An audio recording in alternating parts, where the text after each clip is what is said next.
How's everyone doing today? It's your boy JJ Domination, and we are here to do a recap video of the NFL Divisional Weekend matchups, ladies and gentlemen, aka the second round of the playoffs. Aaron was supposed to join me on the set, but since he has a bedtime and he has to get up really early in the morning, he couldn't be with me today, but it's okay. You know what? Rest up. Of course, we're going to do videos in the future, so don't get freaked out if me and Aaron on our separate channels are doing videos by ourselves. There's nothing wrong. We're still cool. We just work on different schedules, that's all. But I am here to recap the divisional round play, and this weekend I did go 3-1. I was incorrect about the Colts-Chiefs game. The Chiefs ended up defeating the Colts. I believe it was 31-13. I could be wrong, but I'm not 100% sure. I did get the Los Angeles Rams pick correct. They did defeat the Dallas Cowboys 30-22. I did get the New England Patriots pick correct. They did, they won 41-28, I believe. The Chargers scored a bunch of garbage time touchdowns anyway, but good for them. And I did get the New Orleans Saints pick right, beating the Philadelphia Eagles. They did end up winning 20-14. So we're going to go ahead and, of course, talk about each matchup. I'm going to do like a deep dive analysis. So this may or may not be a longer video. We'll just have to wait and see. Excuse the chair in the background. Alright, so the Indianapolis Colts Kansas City Chiefs game, of course, this was in Arrowhead Stadium in Kansas City. The Chiefs entering this matchup have not won a home game in the playoffs since 1994. The quarterback, Joe Montana. That's right, Joe Montana did have a stint with the Kansas City Chiefs, and that was the last time they won a playoff game in Arrowhead Stadium. Of course, new era. Patrick Mahomes is on the team. Andy Reid's coaching these guys up, and it's a completely new team, obviously, from 1994. And then for the Indianapolis Colts, they have been overachievers the entire year. They did start out the season 1-5. They ended up going 10-6, clinching the 6th seed. They defeated their division rival Houston Texans, like I talked about in my prediction video, 21-7, and they ended up taking on the Kansas City Chiefs. Am I surprised that the Chiefs won? Not necessarily, even though I picked against them. Curses are meant to be broken at some point. And you know what they say about history, it tends to repeat itself. Not in this situation. The Chiefs were able to win a home playoff game, and Patrick Mahomes, even though he was playing with like a reckless abandon, he was throwing off his back foot, he was throwing across his body, he was throwing like 70-yard bombs in the double coverage. Even though Patrick Mahomes does have a reckless abandon style, kind of like my favorite quarterback of all time, Brett Favre, because I am a Packer fan. They still won the game. And without Kareem Hunt, who obviously is not on the Kansas City Chiefs because of off-the-field issues, they were still able to produce a run game with Damian Williams, who went well over 100 yards rushing. I think he was held to under 150 yards of scrimmage yards. I could be wrong there. He maybe got over that amount. But Damian Williams was the X factor in this game for the Kansas City Chiefs. For the divisional round, or not the divisional round, for the AFC, NFC Championship games and the Super Bowl, I will be doing an X factor pick from now on, because I need to stop thinking of stuff in my head and not just putting it on YouTube for people to call me out on if I'm wrong. So I will be putting those in videos when I do game breakdowns and predictions and stuff. I will be doing X Factor picks, which is basically guys that you won't expect to have a big game or contribute in a bigger portion or a bigger matter, but they end up doing it. So I'll give you some examples throughout the games. But I'm not surprised that the Kansas City Chiefs won at all. Curses are meant to be broken, and history does tend to repeat itself. But Kansas City got the monkey off their back. That's a figurative term, by the way.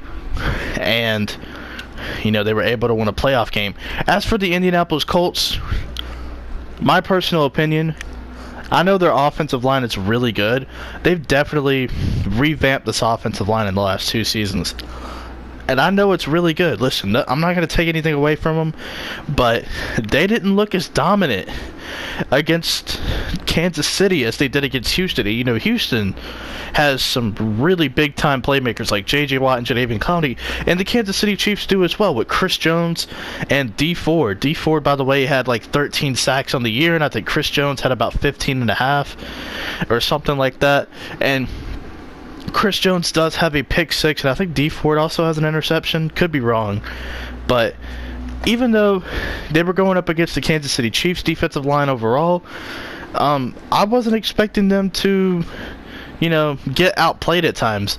And Chris Jones was just wrecking havoc. He was going up against Quentin Nelson. That was a great one-on-one battle in the trenches.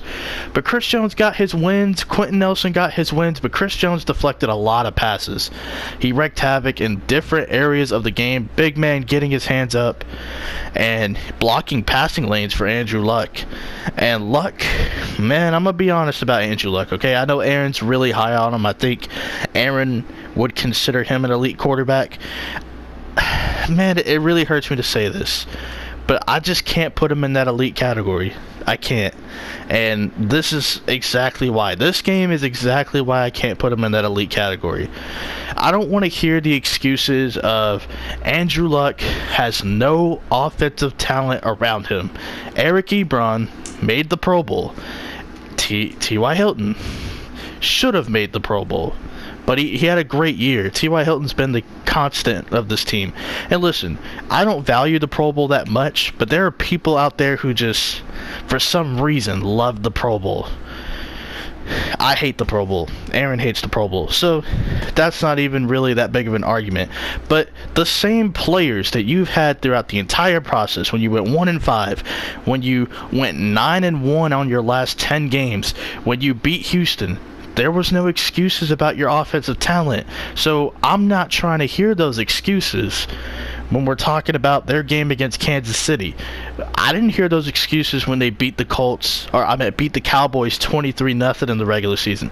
I didn't hear those excuses, you know, when they beat Houston in a really big game in the playoffs and before the end of the regular season.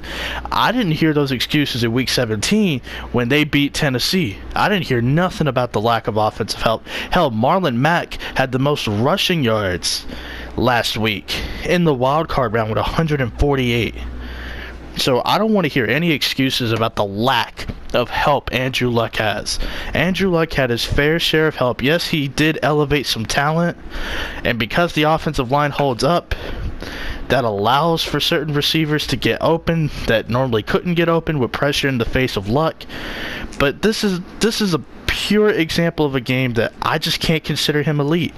And I don't want to come off as a dude that's ranting or being a hater, but it's true.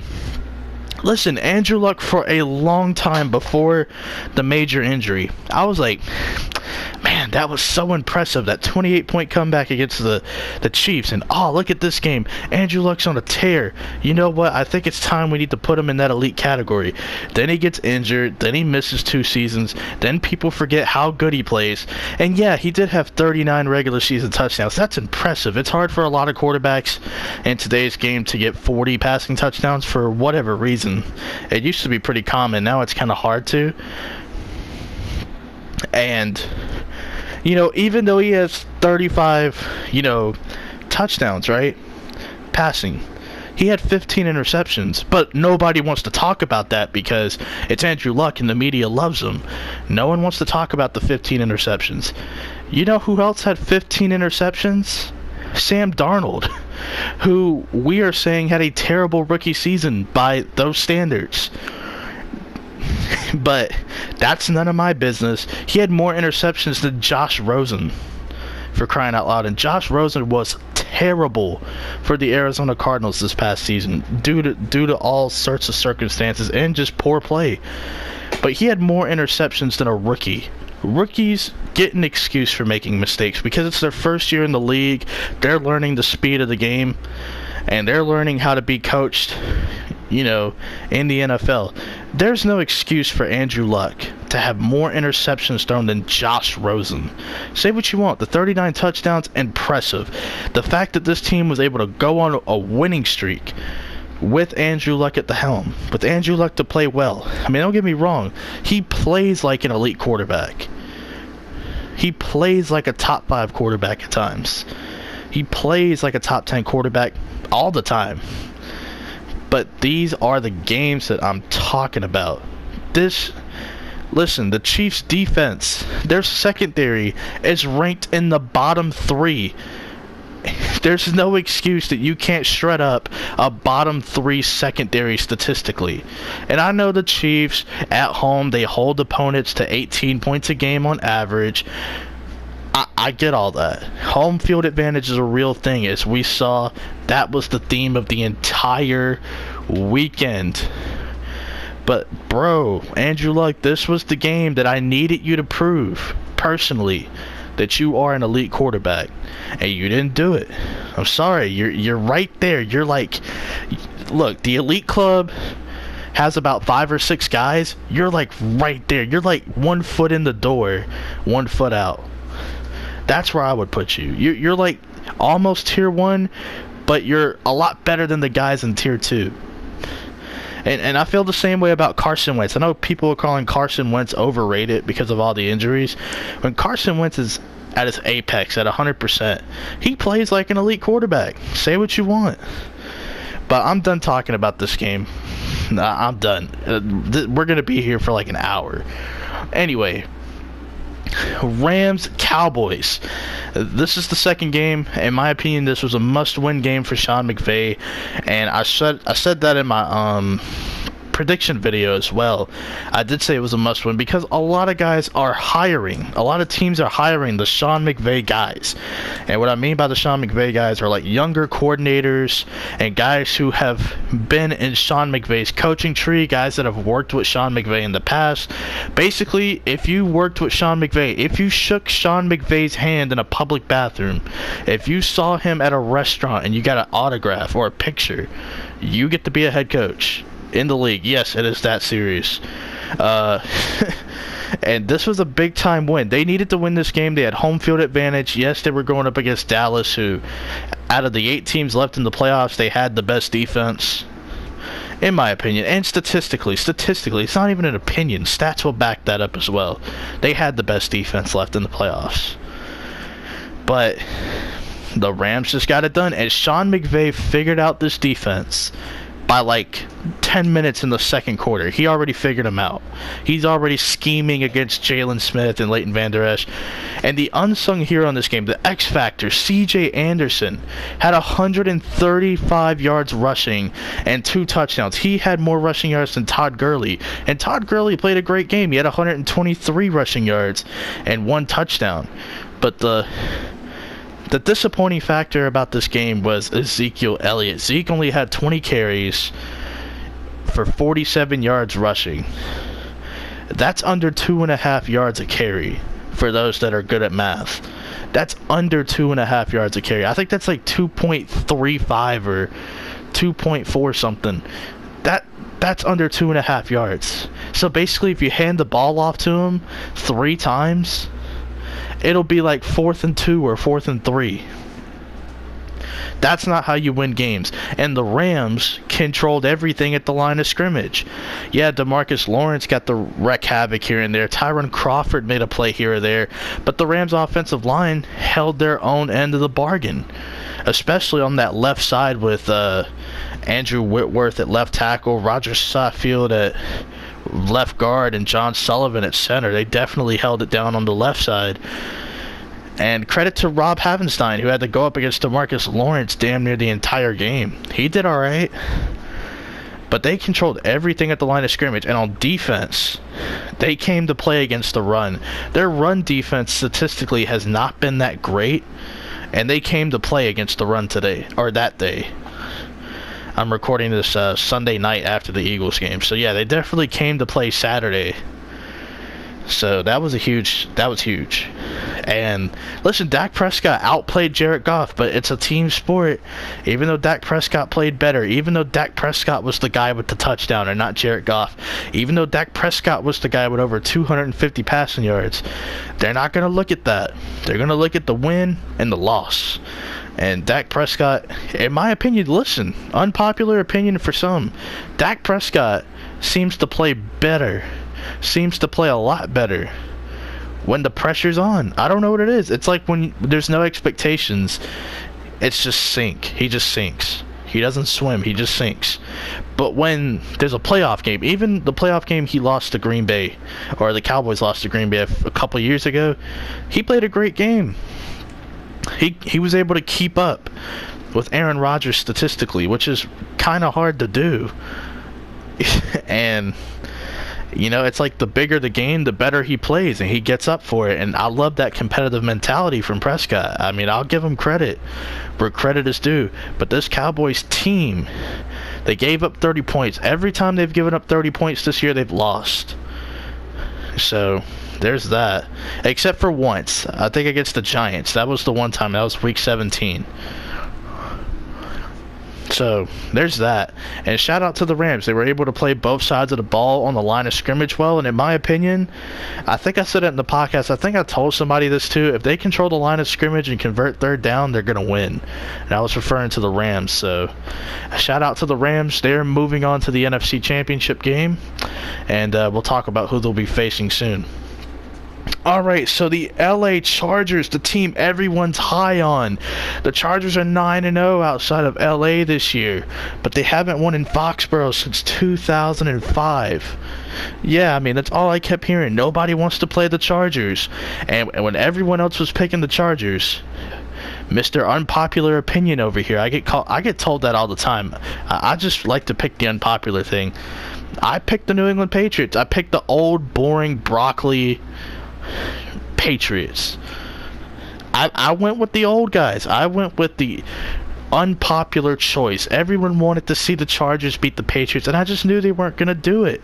So I picked New England while every quote-unquote expert and analyst was picking the Chargers. I was the guy that picked the Patriots. You're welcome. And I said two things that really stuck out to me when I was watching that game. I said two things on the prediction video. I said this was a must-win game for Anthony Lynn to solidify that he is an elite coach, that he can be a great coach in this league. And for Phillip Rivers, listen, he's one of those guys similar to Andrew Luck, similar to a lot of quarterbacks in NFL history who can be elite. They can be, absolutely can be elite. But they're just on the outside looking in. 1 foot in the door, 1 foot out. And I said, this is the game Phillip Rivers needs to prove he can hang with the elite. He can play with Tom Brady. Listen, even if he just statistically beat Tom Brady out, even if he just beat Tom Brady out statistically and they lost, that would have been okay. But Phillip Rivers throws an interception. He throws just over 50% completion percentage. So he completed about over 50% of his passes, which isn't great. It used to be great, but now quarterbacks are so efficient and they're checking it down every play. And then Melvin Gordon. Where was Melvin Gordon? He had 15 rushing yards combined in this game. And Sony Michel, who I thought was going to be the unsung hero of this game, he was. 115 yards rushing, 3 touchdowns for the UGA back, Sony Michel. He absolutely played well. They controlled the line of scrimmage. They controlled the clock. They controlled everything. The Patriots, I mean, they're just so boring. They do the same thing every time. It just doesn't matter who they're facing. It doesn't matter what the scenario is. They just do the same thing. They run. They're physical in the run game. It may not seem that way on paper, but trust me, they're physical in the run game. Watch the tape. Don't be a casual. And then in the passing game, it's nothing creative. It's nothing creative. It's checkdowns to James White, who, by the way, tied the postseason record for most receptions in a game with 15. Julian Edelman, who's now second all-time in postseason receptions. I mean, they're not doing anything special.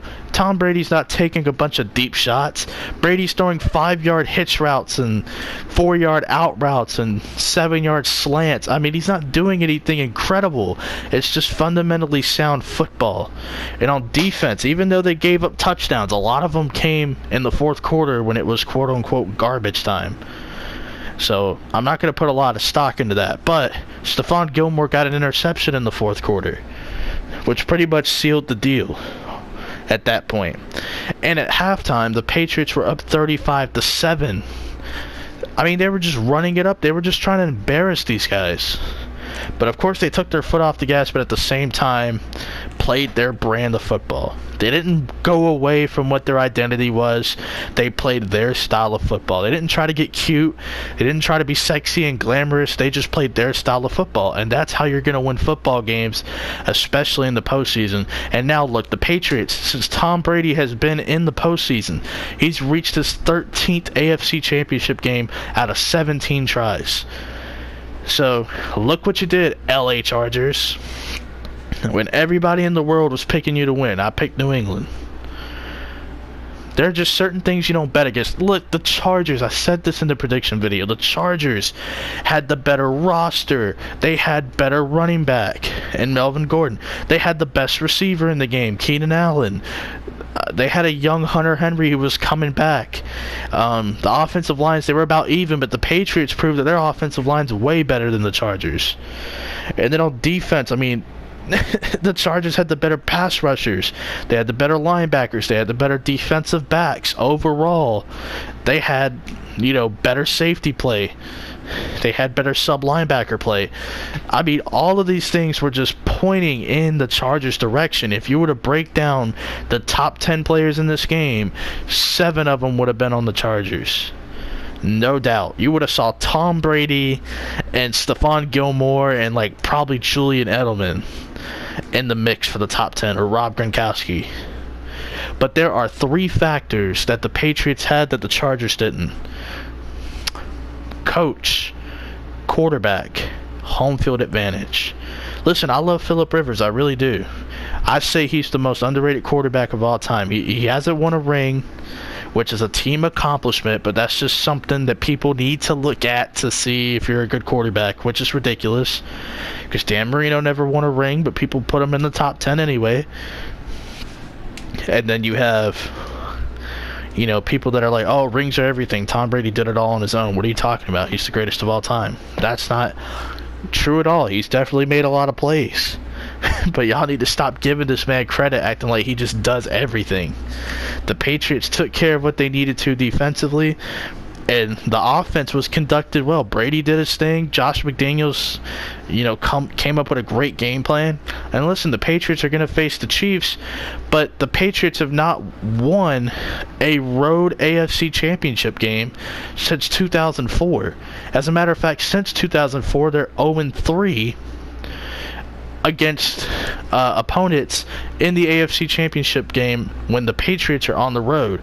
So basically what that means is since 2004, since the Patriots have made it to the AFC Championship game, when they are the team that has to travel somewhere else to play, they have lost. They're 0-3. And the 3 losses, 2 of them were against the Colts with Peyton Manning, and the third one was against Denver with Peyton Manning. So, good luck, New England, going to Arrowhead. We'll worry about that game later. And finally, the Eagles-Saints game. I know it's been forever since I got to this point. The Eagles, they went up. It was 14-0 Eagles with 5 minutes to go in the first quarter. I mean, the first pass Drew Brees threw, it was an interception by Kevron LeBlanc. It was an incredible play, and he was one of the guys that had been picked on the entire game last time they played, and he was brand new to the team. He'd only been there a couple of days, and he was forced to play because of all the injuries to guys like Ronald Darby and Sidney Jones, and so on and so forth. And the Eagles, they played a great game, but the thing that's not going to get talked about is after the Eagles went up 14-0, they didn't score a single point. Hell, they barely got over 100 yards passing after that. Barely. Well, at least in the second half, anyway. But, I mean, Nick Foles...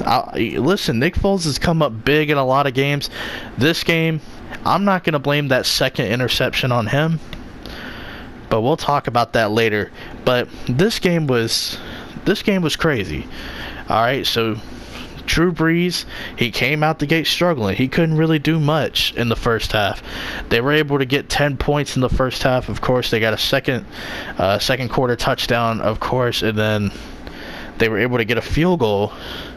But then in the second half, you could just tell, like, the Saints came out wanting to play, and the Eagles, you know, they were kind of concerned, but they were kind of not really concerned because they thought, you know, oh, we just scored 14 points like it was nothing. We can do it again. And it didn't go their way. And Marshawn Lattimore, by the way, listen, the first half, Alshon Jeffrey was just catching everything. Okay, he was catching jump balls, slant patterns. It didn't matter. Every time those two locked up, advantage Alshon Jeffrey. But in the second half, 2 interceptions for Marshawn Lattimore. One was just a clean, like he went up for it and got it. He boxed him out good. And the second one, it bounced off Alshon Jeffrey's hands, and it hit Marshawn Lattimore right in the hands. So credit to Marshawn Lattimore, who hasn't had the greatest of seasons. He's been kind of slumping for a sophomore. I got to put that out there.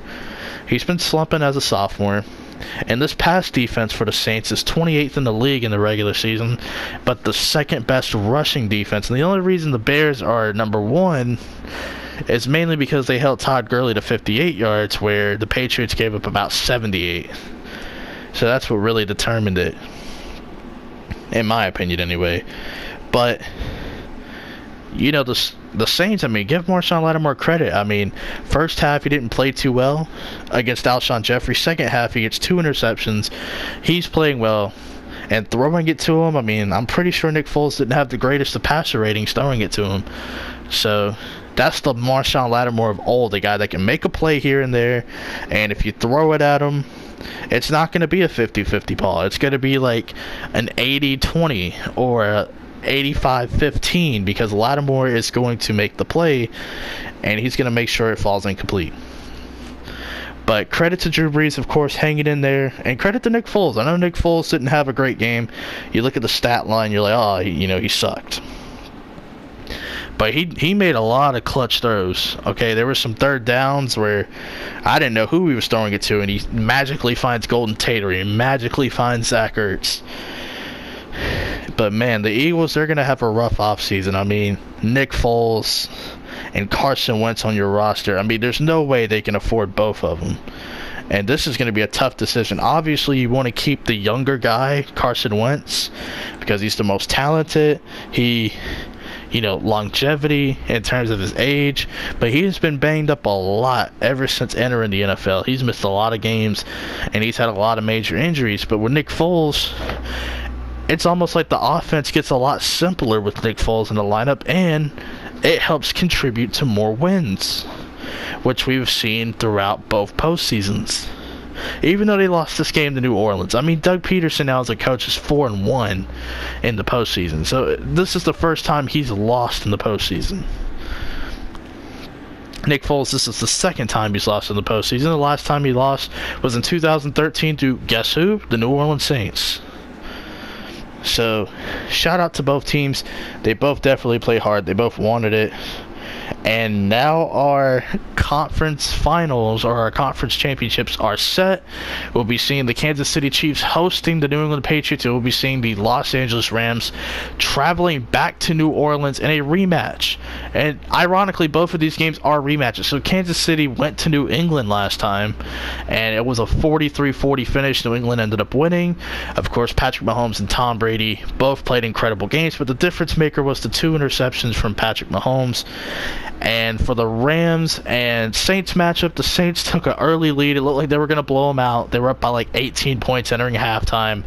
The Rams are able to close the lead, but the Saints are able to basically I'm not going to say bury the Rams, but they were able to definitely close out that game by winning it 45-35. So interesting. We get 2 rematches that we saw in the regular season, and I think it's going to be some interesting football. I'm definitely excited to see both of them, see what each team has done differently since then, and see like what each team has improved in terms of like, has the Chiefs gotten better at stopping this player, has the Patriots been able to contain this, has the Rams been able to improve in this area, have the Saints figured out how to stop this. So it's going to be like a nice little chess matchup in both games. And of course, Pro Bowl, me and Aaron are going to cover the Pro Bowl. As a matter of fact, I'm going to hit up Aaron, see if we can do a video on how to make the Pro Bowl better.